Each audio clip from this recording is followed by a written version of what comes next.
Le texte le plus important, le plus emblématique, c'est celui dont on a terminé l'examen, où après 3 semaines de débat en commission, sont suivies 3 semaines de débat dans l'hémicycle concernant la loi climat.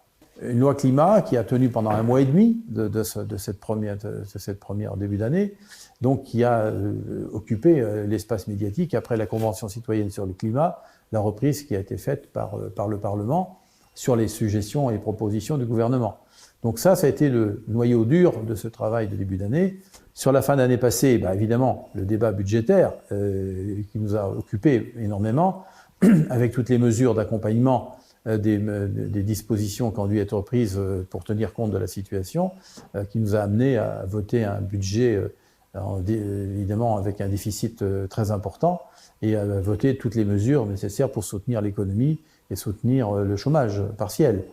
Dans le cas des semaines d'initiative parlementaire, ce sont des moments qui sont proposés aux groupes parlementaires pour faire des propositions de loi. Ce sont des journées qui leur sont réservées, c'est en général le jeudi, mais préalablement, bien sûr, les textes qui sont proposés doivent être examinés en commission.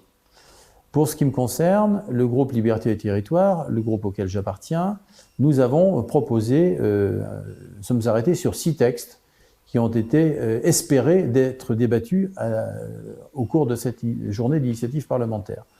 Tous les textes que nous avions proposés ont passé l'étape des différentes commissions en fonction de leur nature.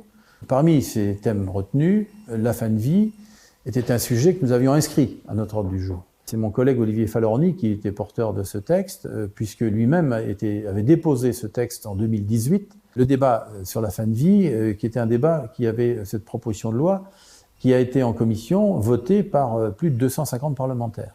La loi Claes-Leonetti ne faisait qu'un pas vers ce qui était demandé par la société, ce qui est demandé très largement par la société française. Nous avons voulu aller plus loin, justement, à l'assistance active à la fin de vie.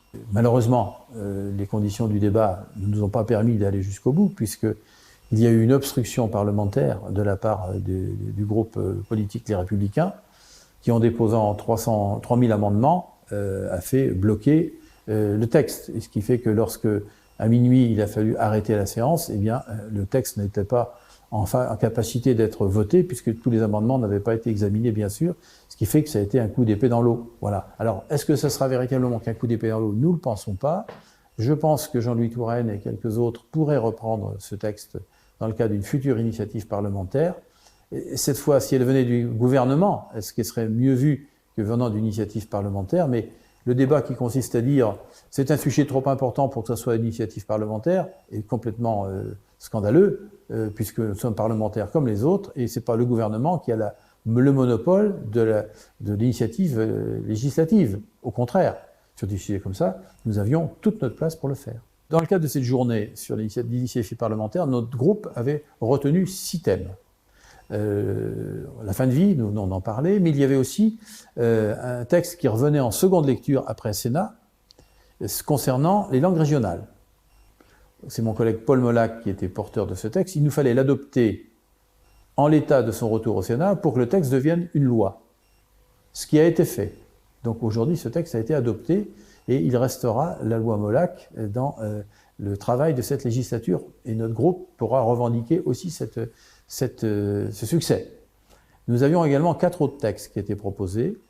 L'un concernant la reconnaissance du vote blanc, l'autre concernant la légalisation du cannabis thérapeutique, le troisième concernant le trafic d'organes et notamment ce qui se passe en Chine dans la province ouïghour, et un 4e texte plus technique concernant la non-rétroactivité de la loi fiscale. Il y avait un 6e texte que j'oublie, c'était un texte proposé par nos amis corses concernant la question foncière en Corse. Sur ces 6 propositions de loi, je crois que le groupe majoritaire était bienveillant sur la loi pour les langues régionales et il était également bienveillant sur la loi sur le foncier en Corse.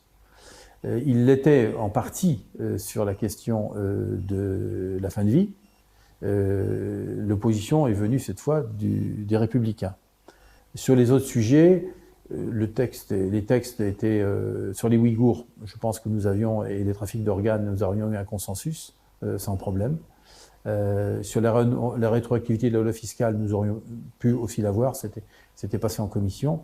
Et sur le vote blanc, c'était un sujet plus sensible, où je pense que nous n'aurions pas eu la majorité.